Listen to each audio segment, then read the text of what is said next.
உண்மையிலேயே பராசக்தி திரைப்படத்தினுடைய தோல்விக்கு விஜய் ரசிகர்கள் தான் காரணம். இந்த பராசக்தி திரைப்படத்தினுடைய இயக்குனர் சுதா கங்கரா சமீபத்தில் ஒரு பேட்டியில் சொல்லியிருக்காங்க, இப்போ இந்த திரைப்படம் வெளியானதுக்கு பிறகு ரவுடிகளோடையும் குண்டர்களோடையும் நாங்கள் போராட வேண்டியிருக்கு அப்படின்னு சொல்லி.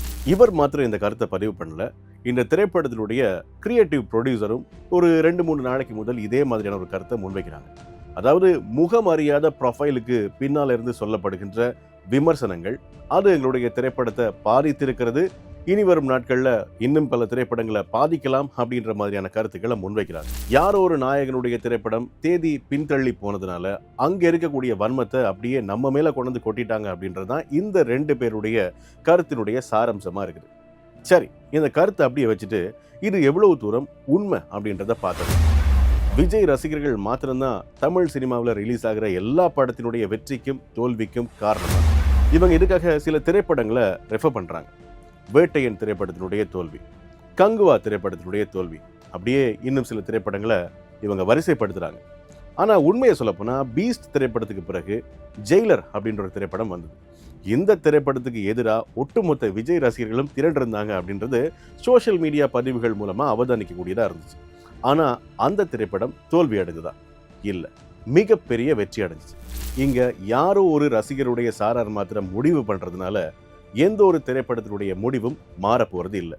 வேட்டையன் திரைப்படம் பெருசாக கலெக்ட் பண்ணல, அதே சமயம் ஜெயிலர் திரைப்படம் பெருசாக கலெக்ட் பண்ணியிருக்குன்னா அதற்கு காரணம் அந்த திரைப்படத்தினுடைய கண்டனை தவிர எந்த ஒரு புறக்காரணிகளும் இருப்பதாக இல்லை அப்படின்றது சாதாரண ஒரு சினிமா ரசிகனுடைய கருத்து. சரி, அதை விடுவோம். பராசக்தி திரைப்படம் இவ்வளவு பெரிய அடி வாங்குறதுக்கு உண்மையிலேயே என்ன காரணம்னு யோசிச்சு பார்த்தா, பொங்கல் அப்படின்றது ஒரு கொண்டாட்ட மனநிலைக்கான காலம். அந்த காலகட்டத்தில் இப்படியான ஒரு படம் கொண்டாடப்படுமா அப்படின்னு சொல்லி கேட்டால் அந்த கேள்விக்கான பதில் 50க்கு 50 தான். அதே சமயம் விஜயோட ஒரு திரைப்படம் திரையரங்குக்கு வரப்போது, அவருடைய இறுதி திரைப்படம் திரையரங்கில் நாங்கள் பார்த்து கொண்டாட போகிறோம் அப்படின்னு சொல்லி யோசிச்சுட்டு இருந்த மக்களுக்கு, இது விஜய் ரசிகர்களுக்கு இல்லை, சாதாரண மக்களுக்கே கூட விஜயினுடைய திரைப்படம் பிற்போடப்பட்டது. அந்த திரைப்படம் மீதான அழுத்தம் ஒரு மிகப்பெரிய ஏமாற்றத்தை ஏற்படுத்தியிருக்கிறது. அந்த ஏமாற்றத்தின் வெளிப்பாடு கூட இந்த பராசக்தி மீது தாக்கம் செலுத்தியிருக்கலாம் அப்படின்னு சொல்றாங்க. அது மாத்திரம் இல்லாம பராசக்தி திரைப்படத்தினுடைய வீழ்ச்சிக்கு இன்னும் ஒரு காரணமும் சொல்லப்படுது. அதாவது இது சாதாரணமா திரைப்படங்களுக்கு இடையிலான மோதல் அல்லது 2 கதாநாயகர்களுக்கு இடையிலான மோதல் அப்படின்னு சொன்னா அந்த மோதல் ரசிகர்களை இன்னும் ஆர்வப்படுத்தி இருக்கும் இந்த திரைப்படங்களை பார்க்கறதுக்கு. ஆனா இந்த திரைப்படங்களுக்கு இடையிலான மோதல் 2 அரசியல் கட்சிகளுக்கு இடையிலான மோதல் மாதிரி கட்டமைக்கப்பட்டது. உங்களுக்கு தெரியும், பராசக்தி இப்போ தமிழகத்தை ஆண்டு கொண்டிருக்கக்கூடிய ஒரு கட்சியால உருவாக்கப்பட்ட ஒரு திரைப்படம். தயாரிப்பா இருக்கலாம், டிஸ்ட்ரிபியூஷனா இருக்கலாம், அந்த திரைப்படத்தினுடைய கருவா இருக்கலாம், இது எல்லாமே ஆளுங்கட்சிக்கு ஆதரவானது. அதே சமயம் எதிரில் வர இருந்த திரைப்படம் அந்த ஆளுங்கட்சியை எதிர்க்கின்ற விஜயினுடைய புதிய கட்சி. இந்த 2 கட்சிக்கும் இடையிலான மோதல் இந்த திரைப்படத்தை பலவீனப்படுத்தி இருக்கலாம் அப்படின்னு சொல்லி சில பேர் தங்களுடைய கருத்துக்களை முன்வைக்கிறாங்க. யோசிச்சு பாருங்க, இத்தனை அசுர பலம் பொருந்திய ஒரு நிர்வாகம் ஒரு திரைப்படத்தை அவ்வளவு சீக்கிரம் தோத்து போக விட்டுருவாங்களா? அவங்களால முடிஞ்ச அளவுக்கு எப்படி சோஷியல் மீடியாஸில் அதிகளவான எதிர்மறையான விமர்சனங்கள் பரப்பப்படுகின்றனவோ அதே போல அதற்கு எதிராக நேர்மறையான விமர்சனங்களையும் அவங்க பரப்பினாங்க. ஆனா அதுவுமே கை கொடுக்கல.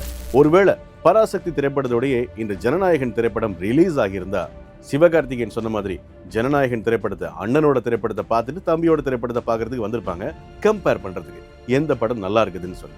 இப்ப போட்டி என்ற ஒன்று இல்லாத காரணத்தால பராசக்தியை கைவிட்டாங்க அப்படின்னு சொல்லி சில பேர் தங்களுடைய கருத்துக்களை முன்வைக்கிறாங்க. சரி, விஜய் ரசிகர்கள் தான் இதுக்கு காரணம், பராசக்தி படம் ஓடாததுக்கு காரணம் அப்படின்னு எடுத்துக்கொண்டா கூட, ராஜா சாப் அப்படின்ற ஒரு படம் ரிலீஸ் ஆச்சு, எல்லாருக்கும் தெரியும். ஒரு பேன் இண்டியா மூவியாக உருவானது. பிரபாஸ் அப்படின்ற ஒரு உச்ச நட்சத்திரம் நடிச்சிருந்தாரு. அந்த திரைப்படத்தினுடைய வசூல் எடுத்து பார்த்தீங்கன்னா இதுவரைக்கும் 200 கோடியை தாண்டல அப்படின்னு சொல்றாங்க.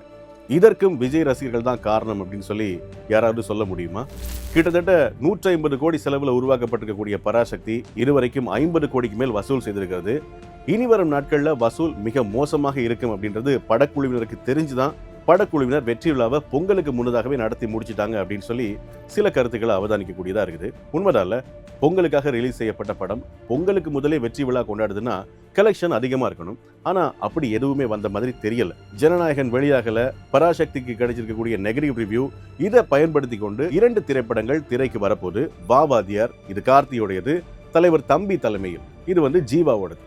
வாவாதியார் நலன் குமாரசாமி இயக்கத்தில் வரப்போது, கார்த்தி ஒரு 2 பெரிய ஸ்டார்ஸ் அப்படின்றதுனால இந்த படத்தின் மீதான எதிர்பார்ப்பு இருக்கிற அதே சமயத்தில் இந்த தம்பி தலைவர் தலைமையில் திரைப்படத்துக்கான எதிர்பார்ப்பு கொஞ்சம் குறைவா இருக்கிற மாதிரி இருந்தாலும், இந்த திரைப்படத்தினுடைய இயக்குனர் ஃபெலிமி அப்படின்ற ஒரு மலையாள திரைப்படத்தினுடைய இயக்குனர். ஃபெலிமி திரைப்படம் பார்த்தவங்க எல்லாருக்குமே தெரியும் அது எவ்வளோ ஒரு ஃபீல் குட்டான மூவி அப்படின்னு சொல்லி.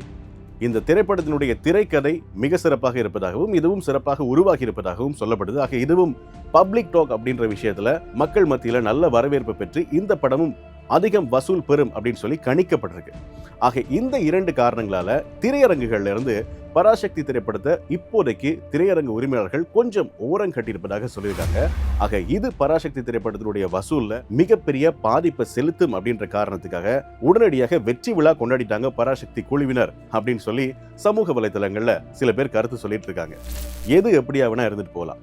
ஒரு படத்தினுடைய வெற்றியை தீர்மானிக்கிறது நிச்சயமா அந்த படத்தினுடைய உள்ளடக்கம் மட்டும்தான். இதை யாரோ சில பேர் அல்லது யாரோ சில நடிகருடைய ரசிகர்கள் மாத்திரம் ஒரு படத்தினுடைய வெற்றிக்கு முட்டுக்கட்டையா அமைஞ்சிடவே முடியாது.